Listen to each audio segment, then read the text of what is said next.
After my boyfriend sold me, the human traffickers were going to harvest my organs. The only problem was I'm made of paper. I don't have any organs. During the surgery, one of the traffickers panicked. She has no organs. I stared at him. I didn't before. But I do now. There's a certain kind of artisan known as an effigy master. We're not like the people who just make paper offerings for funerals. We can seal the souls of the dead, those with unfinished business, inside paper dolls. We give those souls a physical form, allowing them to appear human and fulfill their final wishes. And I am the last effigy master in the world. Working with the dead has its consequences. You meddle with the natural order of reincarnation, you get blowback. Effigy masters tend to die young. After my parents died, they made me promise to stop. So I put the craft aside and tried to live a normal life. I was a junior in college and had a boyfriend in my year, Leo. A month ago, he asked me to go on a trip with him. We ended up in some remote village in the mountains. At the edge of the village, he draped his arm over my shoulder and pointed to a valley in the distance. Nice, huh? How about we move out here and settle down someday? I shook my head. I'm not working my ass off in school just to end up back in the mountains. Leo just smiled. The people here are so simple and honest. You'd be surprised how many people would kill to live here. I didn't answer. He'd already booked a place to stay and planned out our whole itinerary. After the long trip, he took me straight to the guest house. The owner was a blind man. Even though he couldn't see, he was incredibly warm, grabbing my hand and telling me his own kid was about my age. After some small talk, he asked, "What's your name, dear?" I glanced at Leo, then smiled. "Helena." He patted my shoulder. "Helena. A beautiful name. Would you let an old man feel your eyes? Since I can't see, I like to feel people's eyes." A warning bell went off in my head. I took a step back and looked to Leo for help. He grabbed my arm and pushed me forward. "What are you afraid of? I'm right here." I wanted to refuse again, but the owner's hands were already on my face. His fingers traced the sockets of my eyes for a moment before he pulled away. "Such a beautiful pair of eyes," he said, sounding satisfied. I was confused. How could he know they were beautiful if he couldn't see? Leo chimed in. "It's what I love most about Helena, too. They're gorgeous." After a bit more chatter, the old man cooked us a meal. Despite being blind, he made a spread that looked and smelled incredible. After dinner, my eyelids felt heavy. I said goodnight to Leo and went to bed. The next time I woke up, my soul was floating back in my family's home. I pieced it all together. Leo had sold me out. My soul had already left my body. I must have been killed. After death, a reaper comes to collect the soul, and you can only return for a brief visit after 7 days. That meant if a reaper found me now, I wouldn't be able to return to the living world for a week. And even then, I could only come home, not go after Leo for revenge. I could feel my soul getting lighter, a sign that my death was becoming more permanent. A reaper would be coming for me soon. I rummaged through the storage room, through my parents' old things, until I found the paper doll I'd always kept. I had made it in my own image when I was a child. After my parents died, I burned all the other effigies, but I could never bring myself to get rid of this one. I found a red cord and bound my soul to the doll. A moment later, the doll's arms, woven from bamboo strips, slowly turned to flesh. I flexed my new arms. My skills were rusty, but it worked. Now I had 49 days to find my body. If I couldn't successfully return to my body within 49 days, the reapers would find out I'd hidden my soul in an effigy and drag me away by force. Following my memory, I made my way back to the village Leo had taken me to. Without an ID, I had to take a series of long-haul buses. The journey alone took me nearly a month. It didn't take much asking around to find his house. It wasn't a guest house at all. It was his family home. I wasn't the first woman he'd brought back, and all the ones before me were dead. According to his neighbor, the blind guest house owner was his father. His mother had been a college student his father had bought. Even after having a child, she was always trying to escape, so his father beat her to death. After that, it was just the two of them. The old man, Mr. Leo, had no real skills, but he knew some traffickers, so he got into the business himself. I went to his house, but no one was there. I had come looking for my body. I had to get it back first, then I could think about revenge. But my body wasn't anywhere near the house. It was so far away I couldn't even sense what direction it was in. As the sun began to set, I stood at his front door and looked out, my eyes landing on the valley he'd pointed out to me. I remembered his question. How about we settle down here someday? The thought hit me like a lightning strike. He'd meant to leave me here from the very beginning. I pointed to the valley and asked an older woman who lived nearby, "Ma'am, is there a path that leads into that valley?" The woman shielded her eyes from the setting sun. "Oh, that's the Leo family's ancestral graveyard. There's only one little trail that goes up there." I followed the small path toward their family cemetery. The sun hadn't fully set, but the dense trees on the mountain already cast a cold, dark shadow. The farther I walked, the colder it got. My effigy master's intuition was screaming that something was wrong. I stopped and looked around. The perimeter of the graveyard was planted with sephora, willow, mulberry, poplar, and chinaberry trees, the 5 ghost trees. One of those trees might be used to protect an ancestral tomb. But all 5 planted together? That was a very bad sign. From where I stood, I couldn't see the full layout or how the trees were arranged. Just in case, I tied one end of a red cord to a willow branch. The cord was connected to my soul. If I got trapped in a formation created by the 5 ghost trees, I could use the cord to find my way out. After another half hour, I finally reached the center of the cemetery. It was a mess of crooked, toppled headstones. Dozens of spirits stared at me warily. Every single one of them was incomplete, missing eyes, arms, or legs. One male ghost drifted closer, his voice full of anger. "A living person?" An older female spirit pulled him back. "Wait. She doesn't feel alive." I cautiously asked them, "Are you all ancestors of the Leo family?" This was their family graveyard, so I just assumed. One of them spat. "To hell with their ancestors. I was Leo's roommate for half a semester. He tricked me into coming here. Then they took my kidney and my heart." The others all started sharing their own horror stories. Only the older female spirit remained silent. I looked at her. "Did Leo trick you into coming here, too?" She was quiet for a long time before shaking her head. "I'm his mother. The wife Mr. Leo had bought and beaten to death. These were all people killed by that father-son duo. And somehow, Mr. Leo had used the 5 ghost trees to trap their souls here, preventing them from even reincarnating. I wanted to help them, but right now, I was just a soul myself. I was powerless. I scanned the area frantically. "Have any of you seen a new body recently?" "It's mine." In unison, they all pointed to a fresh mound of dirt. "Over there." I started digging immediately. Thankfully, it wasn't buried too deep. When I pulled my body out, I almost didn't recognize it. My eyes had been gouged out, leaving empty sockets. Both of my kidneys were gone. But thankfully, most of my body was still here. It was salvageable. If I tried to force my soul back into my body now, I wasn't sure it would even take. And even if it did, the pain from these injuries would kill me all over again. It looked like I'd have to find my eyes and kidneys first, then get them reattached by the Gu family in Lingnan before I could be whole again. The Gu family were hereditary stitchers, another type of artisan like effigy masters. With their special thread, they could sew not only flesh, but souls as well. I left my body there for now. I could feel a faint pull from my missing parts. My eyes were somewhere to the west. I looked at the spirits. My body is broken, so I can't break this formation. But once I find my eyes and my kidneys, I swear I'll come back and help you all pass on. They were ecstatic at first, but their hope quickly faded. Our souls are incomplete.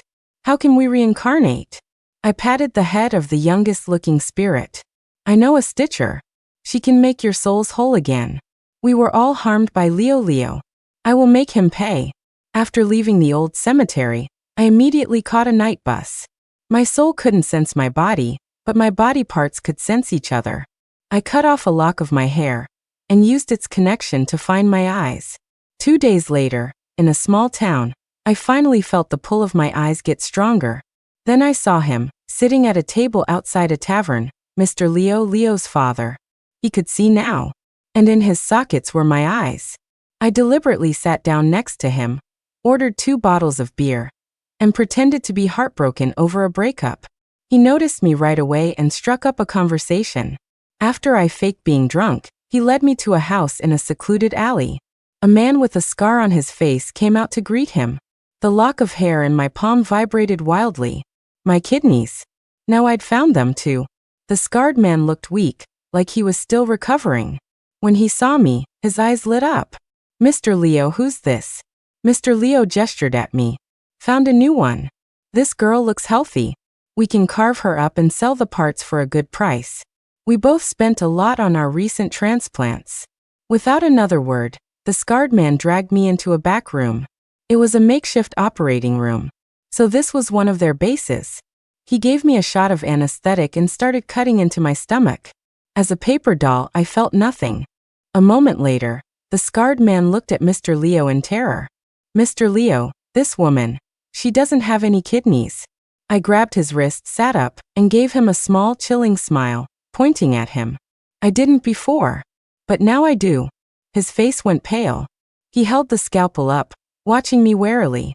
I slid off the operating table, grabbed a nearby cup of water, and smeared the water on my stomach. The incision sealed itself instantly.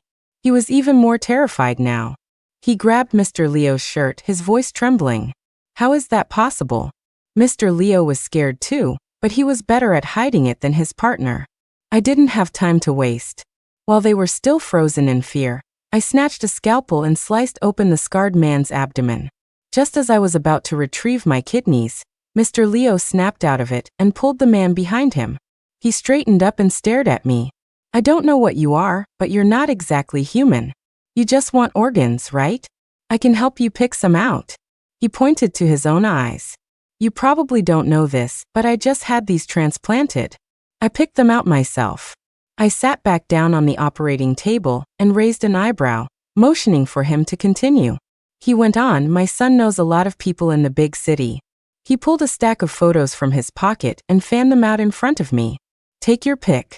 Whichever one you want, we can arrange it." I looked at the photos.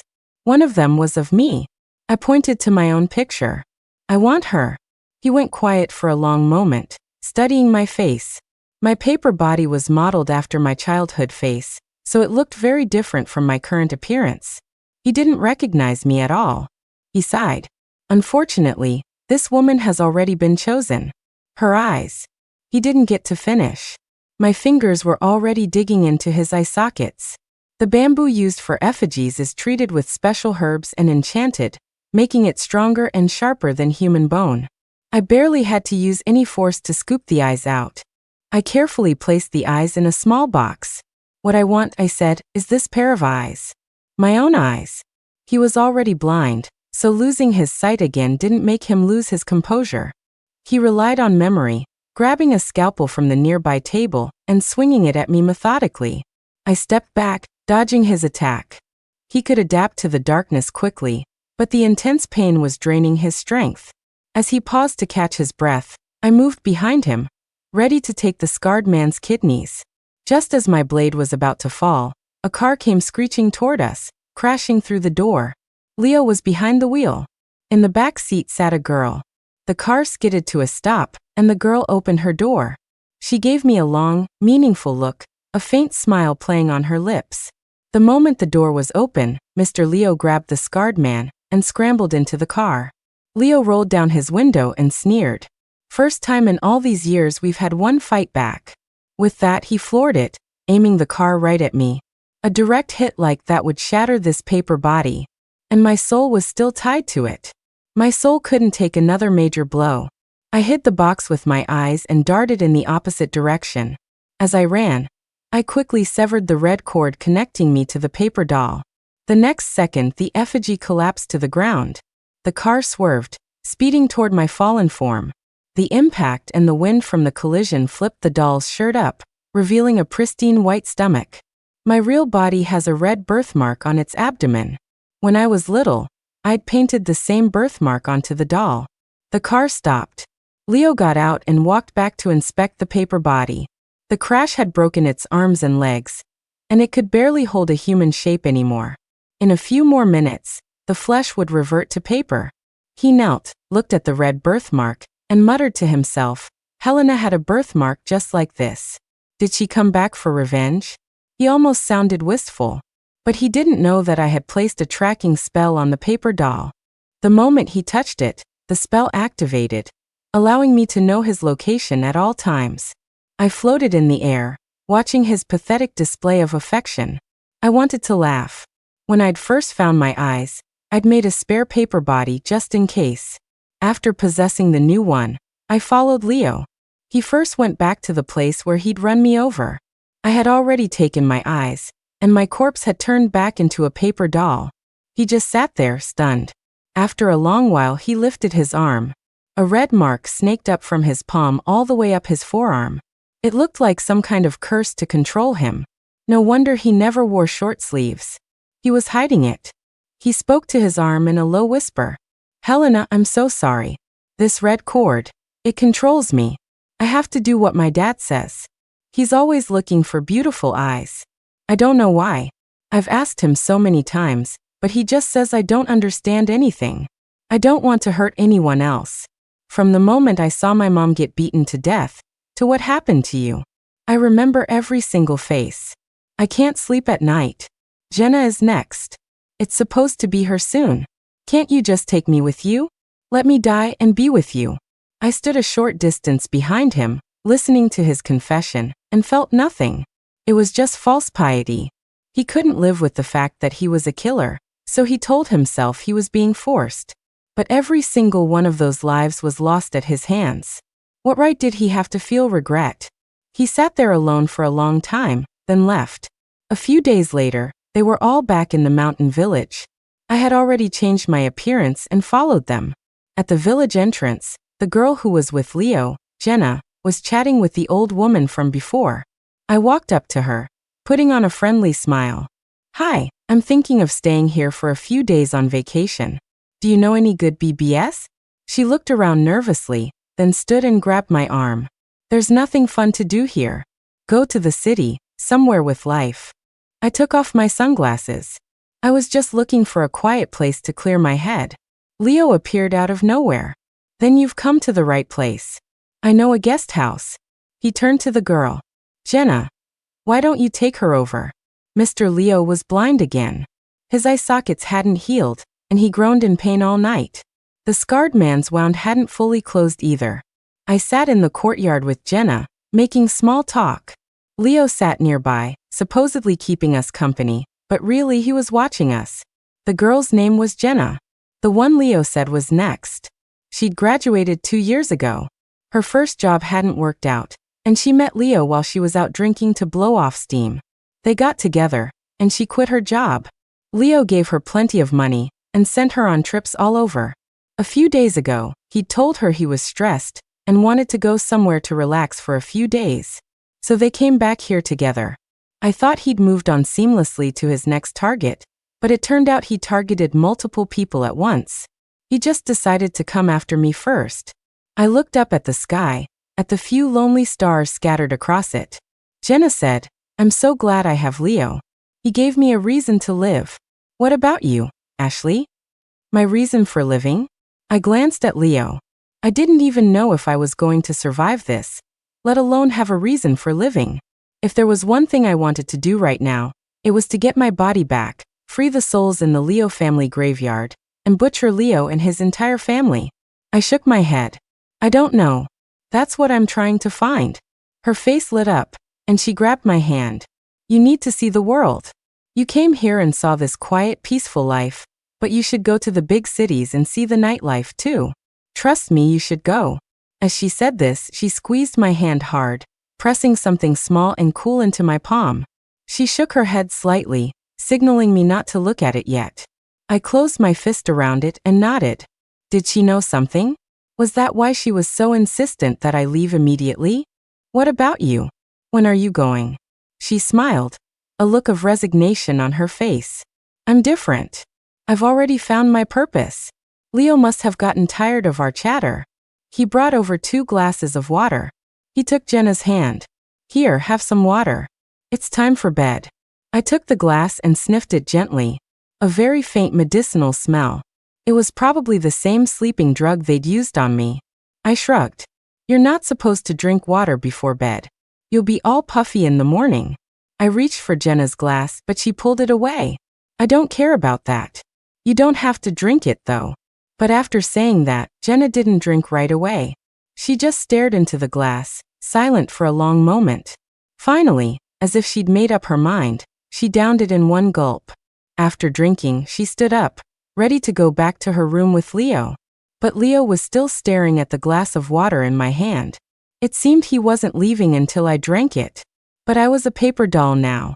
The drug wouldn't affect me. I smiled and took a sip. Oh, what the hell? I'm on vacation. Who cares if I'm a little puffy tomorrow? Only then did Leo smile.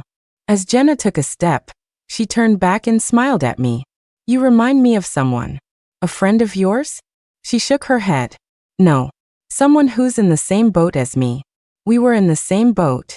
We both thought we'd found the love of our lives, only to find out he just wanted us dead.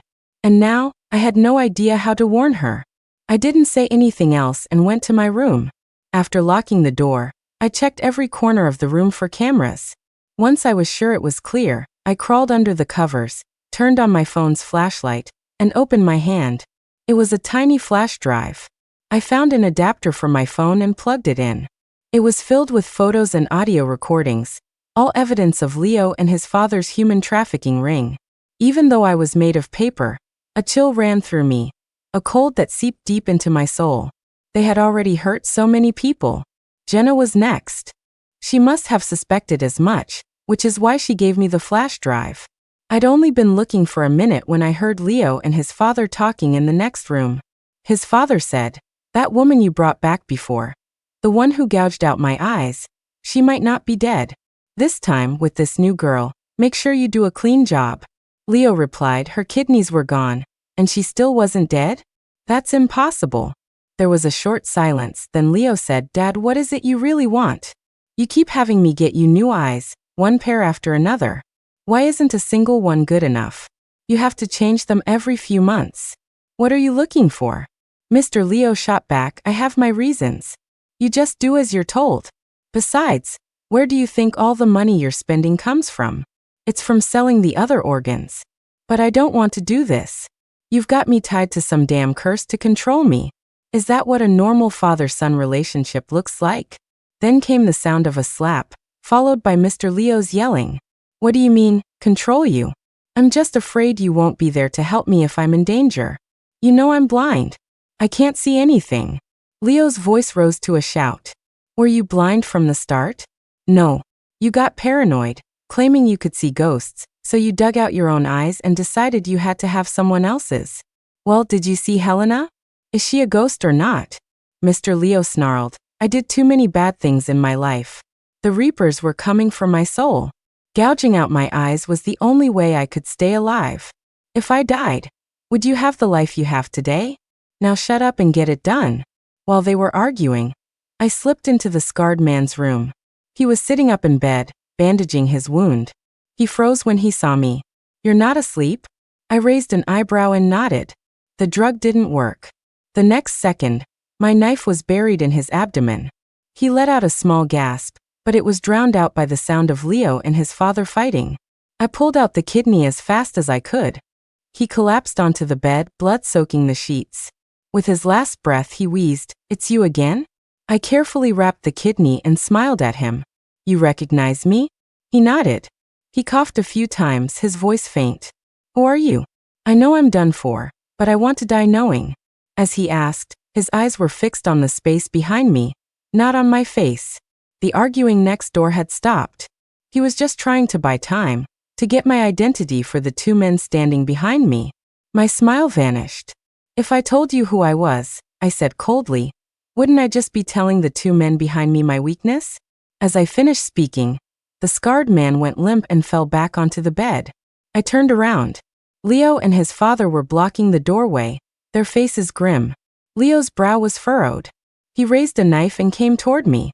The red mark on his arm was now a deep purple. His father was controlling him again. I had a knife too, but the difference in strength between a man and a woman was huge. I was no match for him in a direct fight. And there were two of them. Good thing this body didn't mind getting hurt. Leo brought the knife down hard on my arm, but not a single drop of blood flowed. He swore under his breath. Damn it, this woman has no blood. Cutting her is like hitting stone. Mr. Leo stood to the side, stroking his chin in thought. After a moment, he pulled a lighter from his pocket. You said when you went back to the crash site, you didn't see a body, just a paper doll, right? I think I know what's going on.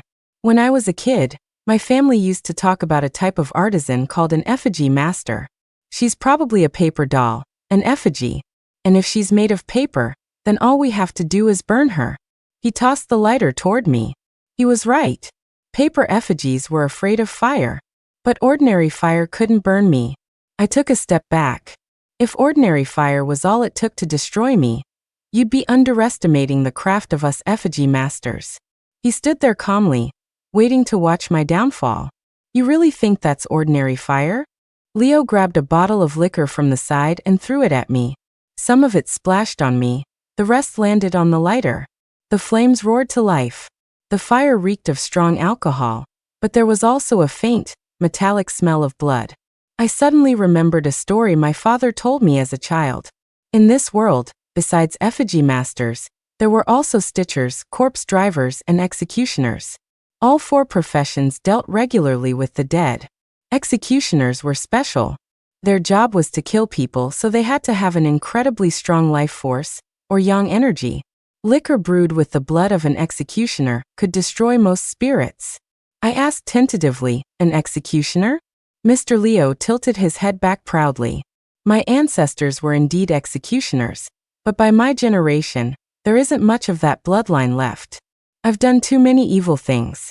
I started seeing the ghosts of those I'd killed, and eventually, I even saw the reapers. So I took out my own eyes and brewed this bottle of liquor, just for dealing with spirits like you. The fire spread along the alcohol splashed on my body. Soon, a large hole burned through my ankle. I turned, grabbed the scarred man's body, and threw it into the fire, extinguishing some of the flames. But he was already dead. A spirit would be terrified of this potent fire. It did nothing to stop the flames. Leo tried to pull the body out, but it was instantly consumed by the fire. I saw it clearly. The man's soul, writhing in the flames, screaming as it was annihilated. I had my kidney back. If I abandoned this body now, I wouldn't be able to take the kidney with me. I'd have to come back for it later. By then, they would be prepared. And if I left, who knew if they'd destroy the kidney? It was a risk I couldn't afford to take. As I hesitated, Jenna lunged forward, slashing at Leo's throat with a knife. Leo reacted instantly. The moment the blade touched his skin, he spun around and threw Jenna to the ground. She was fast too. She flipped the knife in her hand and threw it, hitting Leo square in the stomach. But she'd drunk the drug, and her strength hadn't fully returned. The wound wasn't fatal. She started beating at the fire with her body, screaming, "Go! Just get out of here, and I'll have no regrets." She was a living person, immune to the spiritual fire. The only thing that could hurt her was the heat. She grabbed my ankle. I know you're Helena. I know you're not normal. You have to get out of here alive." She looked up at me, her eyes filled with determination. "Use my body as a bridge. Get out." Seeing the unshakable look in her eyes, I didn't hesitate. I stepped on her back and leaped over the fire. Leo was injured, and his father was blind. I used all my strength to knock them down, then turned and pulled Jenna up, and we ran. Her legs were still weak, and she couldn't run fast. She finally stopped, panting. "You go on." "I don't think I can." In the distance, two beams of light from flashlights were heading our way. It was Leo and his father. Things had gone too far. Either they killed us, or we escaped and called the police. Neither side was going to let the other live. I grabbed Jenna's hand. "Just a little farther. Once we get into that mountain, I can get my body back. Then we'll have a fighting chance." I led her into the Leo family graveyard. Leo's mother saw me and was both shocked and overjoyed. "You really came back. Does this mean these children can finally be saved?" Before I could answer, Leo's former roommate said, "Look at her wounds. She probably just escaped herself." I didn't have time to explain. I went straight to where I had hidden my body. I had used a special method to preserve it, keeping it from rotting. Only with my body could I use the more powerful arts of an effigy master. Ignoring the open wounds, I put my eyes back in their sockets and stuffed the kidney back inside my torso, not even caring if it was in the right place. I cut the connection to the paper doll and merged my soul with my body. The moment my soul entered my flesh, an overwhelming wave of pain crashed over me. I collapsed to the ground, curled in a ball, unable to stand. Jenna helped me up, asking gently, "Are you okay?" I tried to open my eyes, but my vision was a sea of red. I touched my face. Blood was streaming from my eyes. My body was too badly damaged. Just then Leo and his father arrived. I had no other choice. I tore off pieces of paper from the doll and used them to temporarily seal my wounds. The pain finally subsided a little. The spirits all snarled at the sight of Leo and his father. But ghosts couldn't touch the living. When Leo saw me, he froze. He looked me over and over again before finally asking, "Are you really Helena?" I laughed coldly. Jenna never met me, but she knew who I was at a glance. "And you're only just now recognizing me?" He looked completely lost. I thought they were lying to me.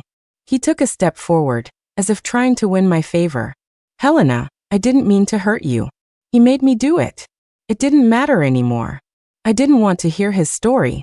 All I knew was that I had died at his hands.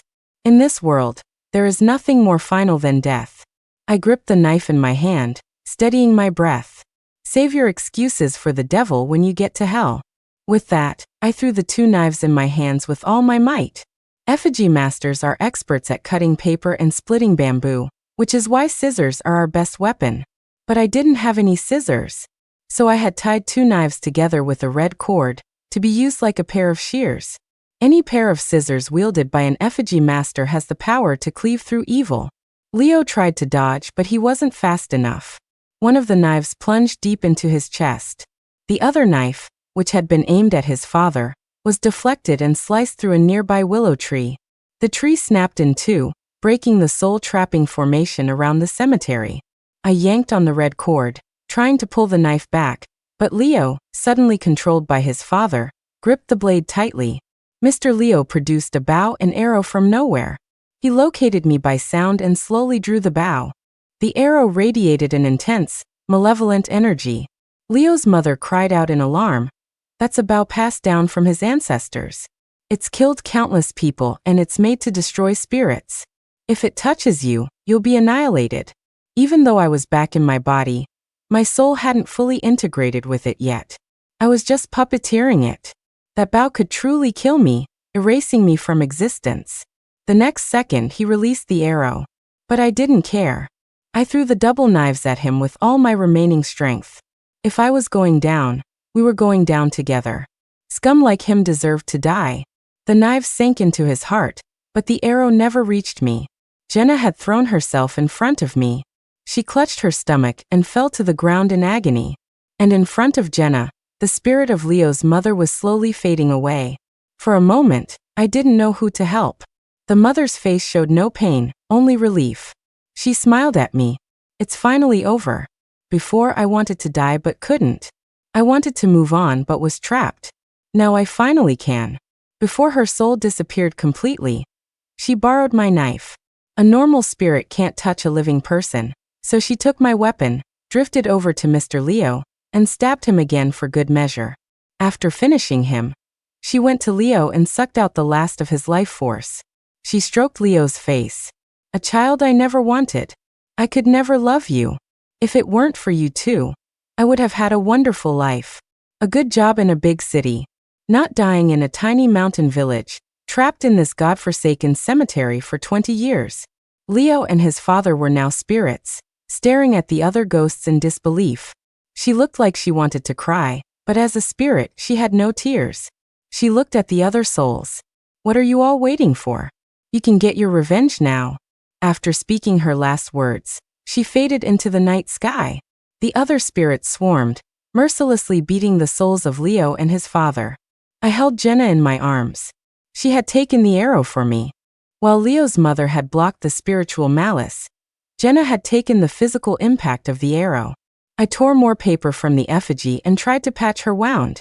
"Why were you so stupid? We just met. Why would you take an arrow for me?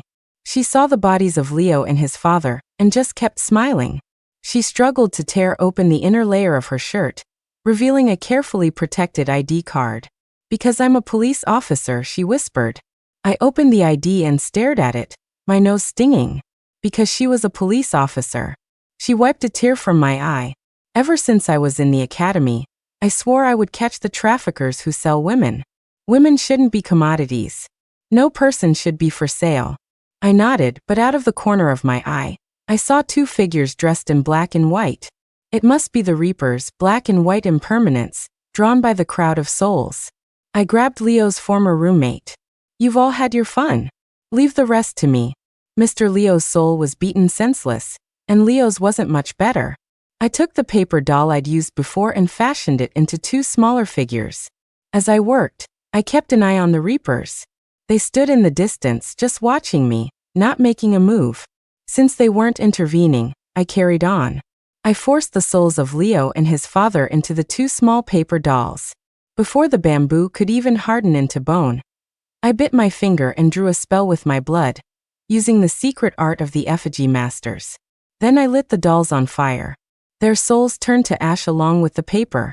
When the last spark died out, the Reapers finally approached. White impermanence said, annihilating them like this will bring you karmic retribution. Seeing them utterly destroyed, I finally breathed a sigh of relief. The real karmic retribution would be letting them reincarnate. They didn't say anything else. But everything I had just done, hadn't they silently permitted it? Otherwise, they could have easily stopped me. They looked at the surrounding spirits and said in unison, we must take them now. I looked at their souls, all tattered and broken. Even if they reincarnated now, they would be born with disabilities. It would take at least 3 lifetimes to regain a whole body. They had done nothing wrong. Yet they had to endure such suffering. It was so unfair. Can you give me 1 more hour? They looked up at the sky. There was about an hour until dawn. They stepped back and stood to the side waiting. I had contacted a stitcher, Grace, 2 days ago. She should have been here by now.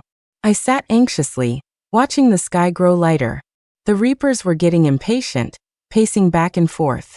Just as they were about to collect the first soul, Grace finally came scrambling up the mountain. Wait, I'm here. She yelled. She didn't ask any questions, immediately starting the ritual to summon the scattered fragments of their souls. Once the fragments returned, she began stitching the souls back together. By the time she finished with the last one, she was drenched in sweat. After the Reapers had chained the souls together, they stood before me. I looked at the soul barely contained within my body, and gave them a fawning smile.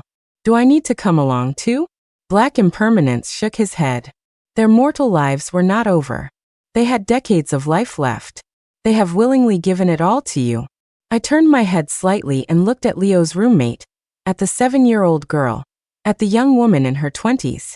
They all nodded together, smiling. Thank you. I tilted my head back, fighting to keep the tears from falling. It should have been a happy moment, but why did I feel like crying? One by one, they said their goodbyes and left to begin their next lives. And I would live on for them. After they were gone, a ray of sunlight pierced through the clouds, falling on our faces. Grace looked at her watch. That's weird. The sun rose almost half an hour later than usual today. I nodded. Yeah, because some kind-hearted people gave us a little more time. She turned and smiled at me. You idiot. Getting sold by your own boyfriend, and ending up in this mess. How are you going to face my brother now? I laughed. Why would I need to face your brother? She tapped me on the head. Dumbass. Didn't our parents arrange for you two to get married? Her tap was just enough. The paper patch on my stomach finally gave way, and my kidney plopped out onto the ground. She blinked, her eyes wide, then knelt down in shock and scooped it up. Oh my God. Now I've seen everything. She stitched my body and soul back together properly, and then we carried Jenna down the mountain. I handed her back the flash drive. This heroic stuff is probably something you should handle yourself. We took Jenna to the hospital, where she was rushed into surgery. While Grace and I waited outside the operating room, I saw a news report on my phone. This morning, several prominent public figures, including a top billionaire and a famous actor, died suddenly. All the people who had died so suddenly were people who had received someone else's organs. Once the original owner's souls were made whole, the transplanted organs failed. Of course they couldn't survive. Jenna's injuries weren't too severe. She was awake by the afternoon. She handed the flash drive over to her colleagues, looking energized and full of purpose. Helena, she said, at first I was so angry with myself. I knew about you the whole time, but I didn't have enough evidence, so I was afraid to warn you. When I found out you had died, I was filled with regret. I felt like I shouldn't have sacrificed your life just because I didn't have enough proof. But that day, when Leo drove me to go rescue his father, the moment I saw you, I just had this feeling. I knew it had to be you. I'm so glad you're not dead. I would have regretted it for the rest of my life. I smiled and tucked her in. You don't need to regret anything. Sacrificing me was worth it. You did the same thing, didn't you? You walked right into the lion's den to turn the tables. She smiled back. I believe that wherever there is darkness, there is also light. And that light will only get brighter. She herself was a ray of light. End.